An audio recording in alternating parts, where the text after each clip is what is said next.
Hey, this is Nate here. In this video, I'm going to go over some of the different shadow types and how you can set them up for the Eclipse Light Engine. I'm still working at the same project that I did from previous videos. So in the last one, I added a camera. I was talking about resolutions. And if I run it, you can see it's still the same. You can zoom in and you can move the camera around. I want to change some of those dimensions real quick, and this will be kind of a refresher too, just to make it show a little more how to do things. So from the local or the same package that the light engine came with, I'm gonna use some of the objects or the sprites there and the tiles. So I want to change the tile map just so it's bigger, because the other one I had squished down, and this is just quicker to add it this way. So we'll grab the tiles, and I want this crate, I believe. Yeah, we'll add those. Yeah, that pirate's like huge. So I'll import those in the room. I'm just gonna swap them straight out with this albedo. Yep. And normal and material for the tile layers. And as you can see, they're bigger now, somewhat.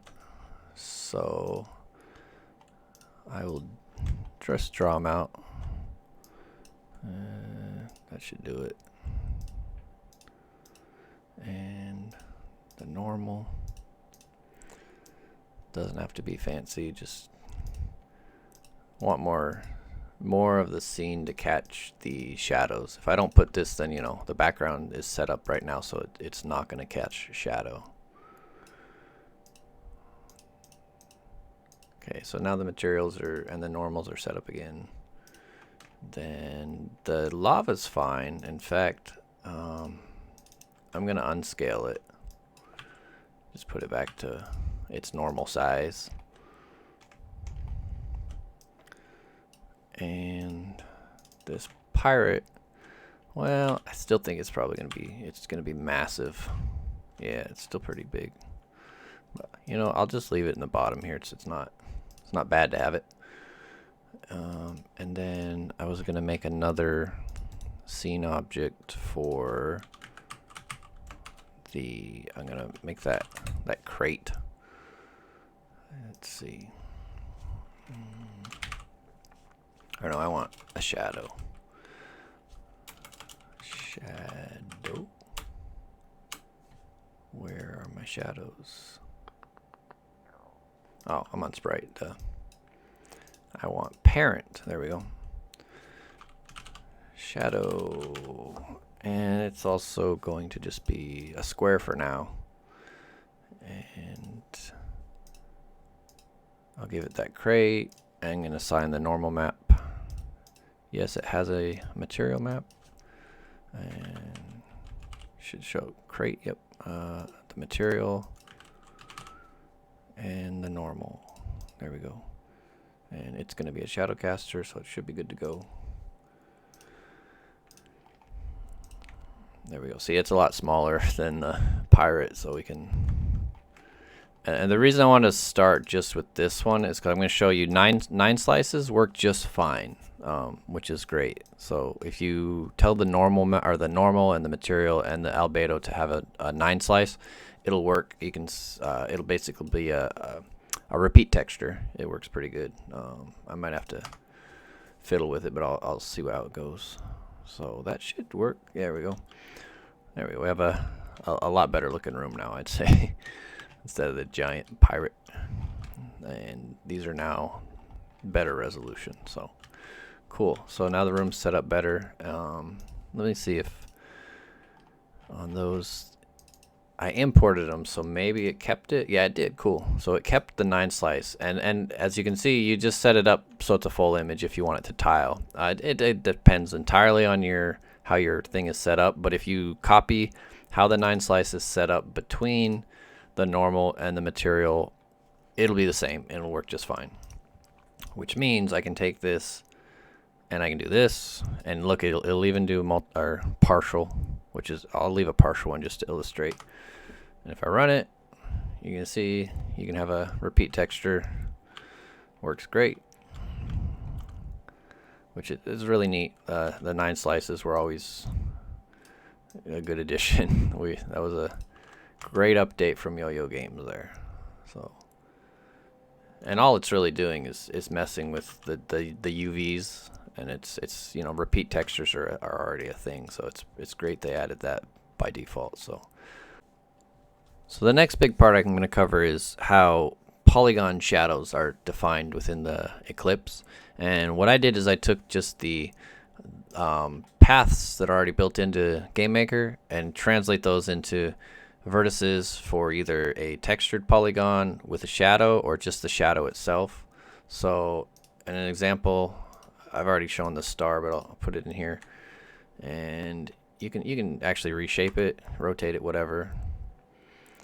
And as we can see, so the star here is, that shadow is done with a path, and the way we define it is just in a separate room, because it's going to take it, we're going to do it right here in just normalized coordinates, that the star's not stretched, and we just set up the path so it knows what it should look like when the star is totally normalized at the origin. And your sprite origin also doesn't matter, it's going to take that into account too. So you just have to trace out the shape of it and then drop it in the room. There are some options too. Let me show those. If there's a transform option, and that's what that's used for, is if you want to draw a shadow path like in the room itself, and you don't want it to actually move, like you want to visualize, say you have a mountain range and you want the mountain range to cast shadows or something, you have scenery, you could make a path in this room, and I'll show that too, where it'll just stay right where it is. So if you wanted that, you would uncheck that, and on the path itself, if it's not closed like that, it's open, it'll take that into account too, and it won't loop around. So if I run it, we'll see that it's missing that edge now. So that's an option too. Again, with like a mountain range, like I mentioned, you might not want it to loop around. For the most part, these work pretty good. They're very convenient, not having to have a separate tool or any imports and stuff. Paths in general in GameMaker, I've found kind of buggy, like just editing them in general. So hopefully it behaves here when I show an example. So I'm going to show how to do that, where I mentioned just like an in-room one. So and I can barely see it, so I'll put it this way, closer to the origin. So just a random path shape, right? And I will tell the star to use that path instead, and GameMaker called it path 4 for me. So right now I have it set to, I'll untick transform because I want it to show up exactly where I drew it. So if we look at it now and then we run it, now the star is of course irrelevant, but there we go. So right where I drew it in the room, now we have a shadow edge, and there's a lot of things you could probably do with that, with your background, scenery, whatever. And if I tick the transform, this might turn out kind of funky because we're not set up in a normalized space. So in fact, it's probably way down there. It is, yeah, it's way down there. It got transformed along with the star itself, and as you can see, I moved the star. The star's not near the origin, and it's been stretched a little, so that's scaled out there and whatnot. So that's why in the room here, it needs to be set up where everything's just totally to default normalized space. So this next part, I'm going to show how to set up a textured shadow path object. Here's the parent you would inherit from, and here's how it's defined in the room. And the big difference is it uses 2 paths. One's for the shadow. Let me hide. So here's the shadow. It's the same as the other one. And then here's the actual polygon, which will be a texture. It doesn't make much sense to use it with this sprite, so I'm going to use a different texture to show. But it'll click. So I'll use this crate, and so as you can see, it's a lot bigger than that little path I made.